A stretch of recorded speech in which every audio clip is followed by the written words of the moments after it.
Instancia internacional que es el Día Internacional de la Clase Trabajadora.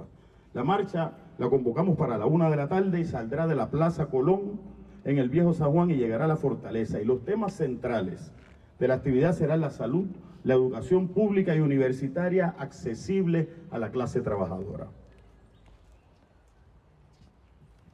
Este 1 de mayo estaremos sindicatos del sector público y privado, junto a todos los sectores sociales de nuestro país, defendiendo en la calle nuestros derechos en contra de la ofensiva neoliberal capitalista que nos viene ahogando hace años.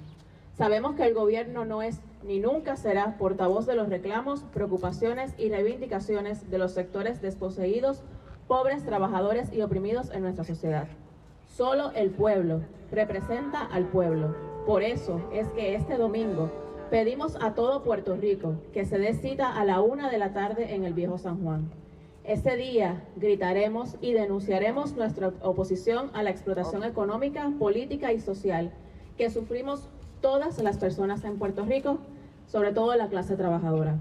Nuestro sistema de salud pública fue fragmentado, pasando parte de este a manos privadas, convirtiendo el bienestar físico y emocional de la población de Puerto Rico en una mercancía a merced de los intereses de acumulación de capital privado. La mal llamada reforma de salud fracasó cuando las compañías aseguradoras se apropiaron de la prestación de servicios de salud en Puerto Rico porque solo tienen interés en su lucro corporativo. En el proceso, las trabajadoras y trabajadores de la salud en Puerto Rico sufren embates patronales que le quitan derechos y el pueblo trabajador de Puerto Rico sufre un deterioro continuo y constante de su salud colectiva. Es hora de poner en vigor un plan universal de salud en Puerto Rico. Esa exigencia se llevará este 1 de mayo. Además de la exigencia de salud accesible a la clase trabajadora y pobre, las organizadoras de esta marcha también exigimos una educación pública de calidad y una educación universitaria accesible a los sectores precarizados de Puerto Rico. La educación pública en Puerto Rico ha estado bajo amenaza continua. Las condiciones de trabajo a las que somos sometidas las maestras y los maestros en Puerto Rico ponen en peligro la educación como derecho de la niñez puertorriqueña. En la medida en que no se atienden nuestras condiciones laborables y no se ve a la educación como eje fundamental del desarrollo económico del país, sometiéndola a la lógica del mercado, condenamos a la niñez y a todo nuestro país a la ignorancia colectiva. La Junta de Control Fiscal y el gobierno de Puerto Rico como representante del capital privado han ido desmantelando la Universidad de Puerto Rico. En el proceso limitan el acceso a la universidad, educación de calidad y posibilidades de salir de la pobreza a una gran masa de la población pobre y trabajadora de Puerto Rico. Esto se magnifica y me parece fundamental para las mujeres. La Universidad de Puerto Rico, su cuerpo estudiantil es 75% feminizado. Es decir, tenemos una universidad femenina, tenemos una universidad feminizada en un país donde la pobreza es feminizada. En la medida en que la accesibilidad a la universidad se limita, se condena a las mujeres puertorriqueñas a mantenerse en elementos de pobreza. Esa es parte de la importancia fundamental de la Universidad de Puerto Rico y eso es parte de lo que vamos a reclamar, que se modifique, que se atienda y que se respete no solamente la universidad, sino todo el proceso educativo y de salud este 1 de mayo. ¿Alguna pregunta? Adelante. Primero, Janet, ¿cuál es tu apellido? Y disculpe. Santana. Si yo quisiera saber si se ha coordinado con la policía, generalmente el 1 de mayo se dan enfrentamientos, ¿verdad?, entre los manifestantes y la policía, que no quiere permitir que las manifestaciones se lleven a cabo o que las marchas tomen la ruta que está planificada ya de antemano.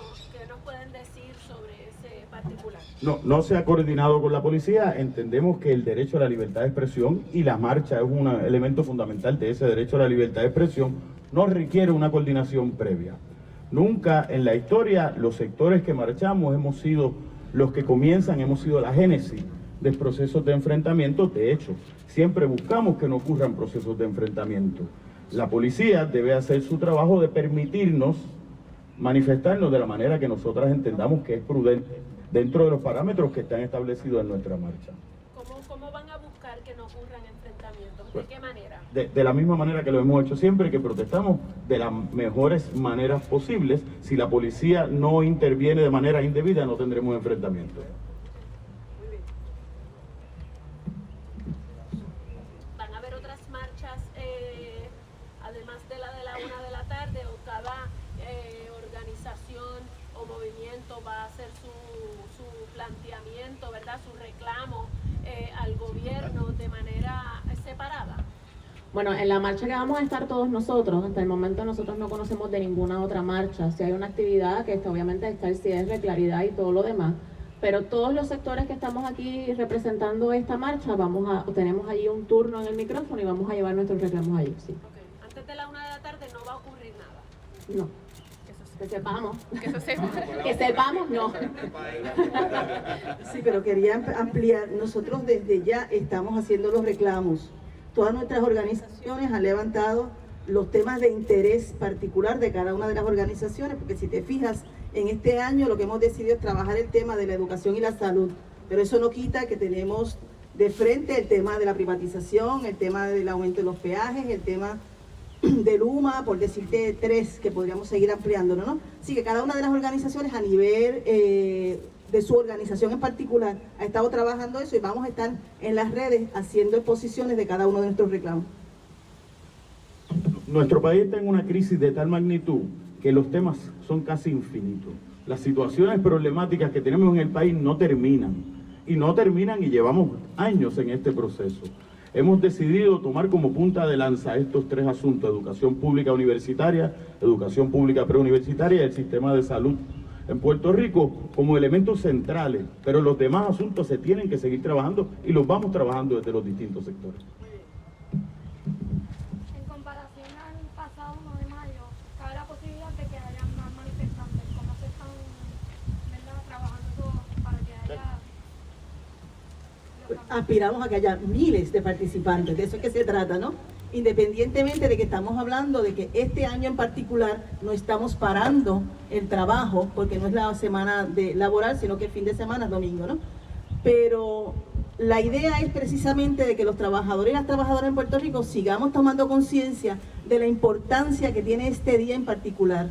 En alguna medida nosotros nos hacemos parte del resto del mundo ese día. El único país del mundo que no celebra el Día de la Clase Trabajadora es precisamente los Estados Unidos, que saca su 2 de septiembre. Así que definitivamente, ese día en particular, nosotros vamos a ser parte de una historia, y es a lo que estamos llamando a los compañeros y compañeras que tomen conciencia. En un país, en una isla, donde estamos acostumbrados a solamente vernos a nosotros mismos, ese insularismo en el que vivimos, es importante reconocer que esta lucha es una lucha mundial, que es un día mundial, el que se va a estar conmemorando, que reconocemos el trabajo, los sacrificios, la sangre, la muerte de miles de trabajadores, y que vamos a estar defendiendo nuestros derechos porque ellos murieron por ellos.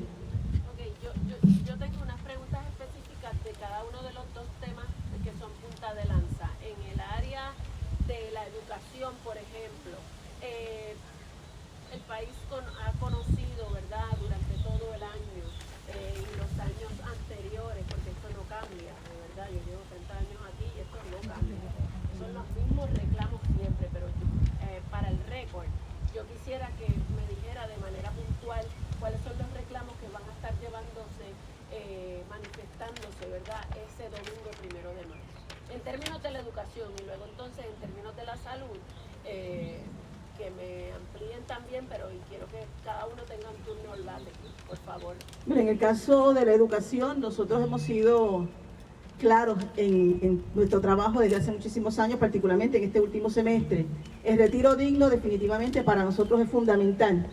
Tanto la Junta de Control Fiscal como la jueza Swain y ahora Boston ha determinado que se van a congelar, y ya se congelaron el 15 de marzo nuestras pensiones. Por lo tanto, el magisterio que estamos en la sala de clases, porque ya logramos que el 8.5 que se le iba a quitar a los jubilados no se diera, los que estamos en la sala de clases sí que tenemos razones suficientes para estar marchando ese día, para estar haciendo las denuncias ese día.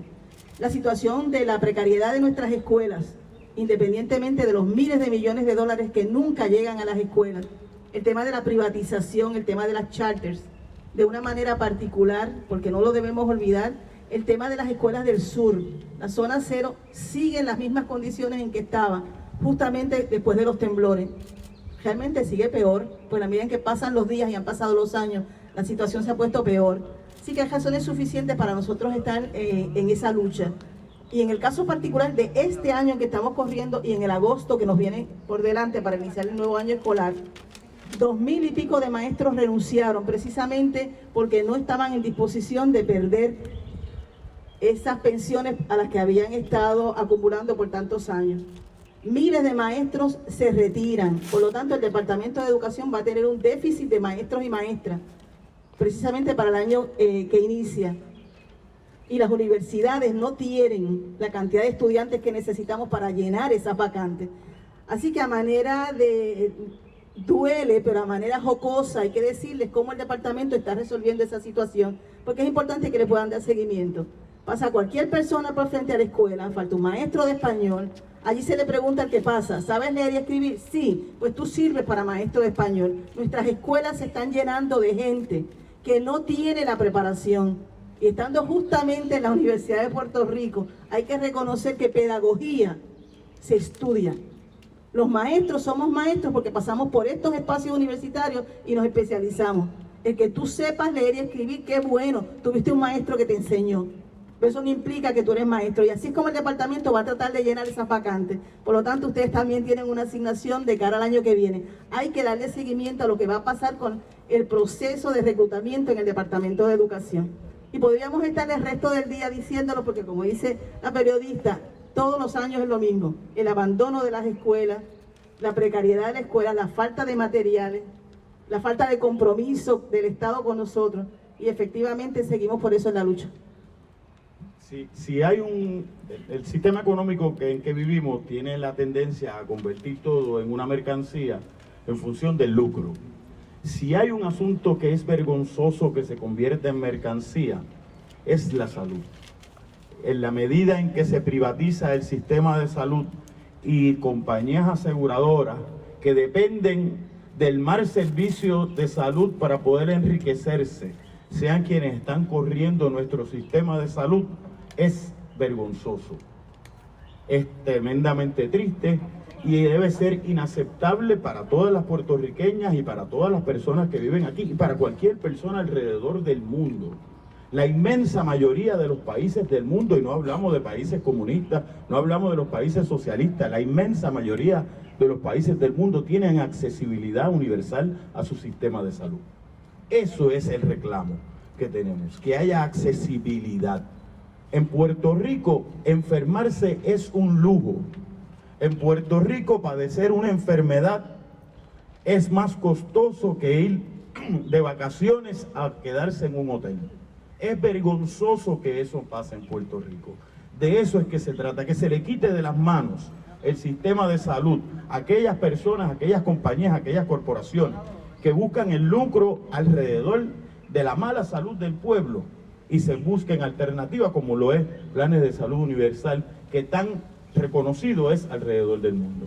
Presidente, antes de que pase el micrófono, usted me mencionaba un dato muy interesante sobre el porcentaje de mujeres dentro de la universidad. Abúndeme un poco sobre eso. Mira, así mismo como te lo pongo, no solamente que el 75% de la universidad son mujeres, y eso tiene unas razones problemáticas en términos de cómo corre de manera patriarcal nuestro país. Las mujeres, para poder advenir a mejores salarios, necesitan mayores niveles de educación que los hombres. Eso es parte del problema. Pero cuando tienen accesibilidad a la Universidad de Puerto Rico, pues la Universidad de Puerto Rico se desmantela y limita la posibilidad de las mujeres entrar. Si eso lo combinamos con que la pobreza en Puerto Rico es femenina, la Universidad de Puerto Rico serían esos espacios para poder salir de la pobreza. Menos accesibilidad implica mayores niveles de pobreza dentro de las mujeres. Eso aplica a las compañeras del magisterio, que son 80% mujeres. Es decir, que tenemos una clase trabajadora, y esto es importante, este llamado, tenemos una clase trabajadora que es feminizada. Por eso los asuntos que estamos trabajando están vinculados directamente, no como un asunto estrictamente de género, sino que el género y la clase social, en este llamado a la clase trabajadora, están totalmente vinculados. Gracias. Y una aclaración, yo discrepo, María del Mar Rosa, de la Asociación Puertorriqueña de Profesores Universitarios. Yo discrepo en que todos los años es lo mismo. Yo creo que nosotros llevamos unos años bajo una Junta de Control Fiscal que está imponiendo una austeridad y está metiendo la cuchara en donde no le corresponde. No le corresponde cerrar el centro de diabetes, no le corresponde meter la cuchara en el retiro de la UPR, que es un retiro que está sólido y que está protegido por la ley de fideicomiso federal. Y sabemos todos la carta que acaba de bajar el 22 de abril, que es un chantaje directo a los distintos sectores, a todos los que estamos aquí representando y al país entero. Así que no es todos los años lo mismo. Nosotros hemos hecho propuestas para cambiar esta situación, para parar y frenar la Junta de Control Fiscal, y nosotros necesitamos que el país entero, ¿verdad?, apoye eso de parar y frenar esa austeridad que está siendo impuesta. Y nosotros le hacemos un llamado al gobernador, a la legislatura, a la Junta de Gobierno de la UPR, que hasta cuándo se van a dejar pisotear, que saquen columna vertebral y frenen. La Junta de Control Fiscal tiene una jurisdicción, pero se toman demasiadas de muchas atribuciones. Y parte de lo que estamos haciendo hoy aquí, y parte de lo que queremos hacer el 1 de mayo, es denunciar esa imposición de la Junta de Control Fiscal, porque esta austeridad y esta precarización no es algo que viene todos los años y no es todos los años lo mismo, es impuesta, es por diseño y es para pagar una deuda que no ha sido auditada y que es ilegal. ¿Alguna otra pregunta? Para abundar, ¿verdad?, Elvin Caraballo, secretario general de la Confederación Estudiantil Nacional, parte de esta narrativa de lo que incluye la Universidad de Puerto Rico es que mágicamente diversos sectores de la clase trabajadora, como son el sector docente, no docente, pero también el estudiantil, que se ha visto afectado por recortes masivos a la Universidad de Puerto Rico. Solamente el crédito subgraduado, desde la llegada de la Junta de Control Fiscal, ha aumentado 275%. Y ante esto, hemos tenido que generar una nueva clase particular dentro de lo que es el sector trabajador, que es ese sector que trabaja y que estudia en la Universidad de Puerto Rico. Ese sector que tiene que sacrificar tiempo de estudio, tiempo de investigación para poder pagar la Universidad de Puerto Rico, porque cada vez se hace más inaccesible. Y que con la llegada del plan del ajuste de la deuda, con la llegada de la Junta de Control Fiscal, los recortes no se detienen. Y que de aquí a 5 años pudiéramos estar viendo el efecto de recortes acumulados durante este tope de 500 millones. Así que me parece muy pertinente visibilizar ese sector estudiantil que también trabaja, que ha tenido que recurrir a 1, 2 y hasta 3 part-time para poder pagar su matrícula subgraduada o graduada y para poder costear la vivienda. Por ejemplo, en el recinto de Río Piedras no tenemos 2 de las 3 viviendas que teníamos anteriormente porque han sido cerradas y no se han trabajado de manera diligente para costear los costos, ¿verdad?, particulares que con la inflación cada vez más se ven afectados. Así que eso es parte de los reclamos que se añaden en este 1 de mayo. Ese sector estudiantil que sigue en pie de lucha, unido a la clase trabajadora. Confederación, que hay, discúlpeme para el récord. Confederación Estudiantil Nacional. Me parece que finalmente el reclamo de la Universidad de Puerto Rico, la Universidad de Puerto Rico ha sido totalmente maltratada por parte de la administración universitaria, su junta de gobierno, el propio gobierno de Puerto Rico y una junta de control fiscal que lo que ha venido es imponer, quitarle el presupuesto a la Universidad de Puerto Rico. Hemos perdido más de la mitad de nuestro presupuesto, el alza a los costos, como muy bien dijo Delvin, la falta de empleados tanto administrativos, docentes como no docentes. O sea, estamos teniendo un problema serio en la Universidad de Puerto Rico. Tenemos una universidad que está diezmada, que lo que quieren es destruirla. ¿Destruirla cómo? Con el aumento en los costos, destruirla con quitarle el presupuesto, atacando el retiro de los trabajadores y trabajadoras universitarias, jugando con todos los derechos y beneficios que ya han adquirido estos trabajadores, tanto docentes como no docentes. Al igual que hemos exigido los convenios colectivos, los compañeros docentes están en este proceso actualmente. Así que la Universidad de Puerto Rico ha sido una de las agencias o corporaciones públicas más maltratadas, tanto por el gobierno como por la Junta de Control Fiscal. Y a mí me parece que ya esto es algo que nos está tocando no solo a la universidad, sino al país. Como muy bien hemos dicho, no es solamente el reclamo de la universidad, no es solamente el reclamo de la salud, no es solamente la educación. Es que te aumentan la luz hoy y no tienes un aumento de sueldo. Es que te aumentan el agua mañana y no tienes un aumento de sueldo. Los servicios se siguen precarizando. Estar 3 días sin luz es inaceptable.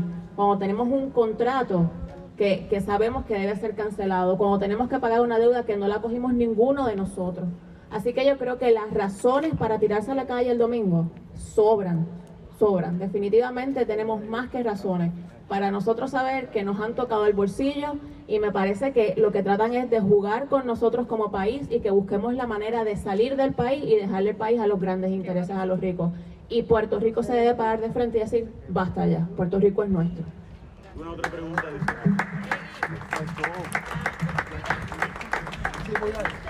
De no haber ninguna pregunta, le agradecemos inmensamente a todas las personas de la prensa, le agradecemos a las compañeras. ¡Lucha sí!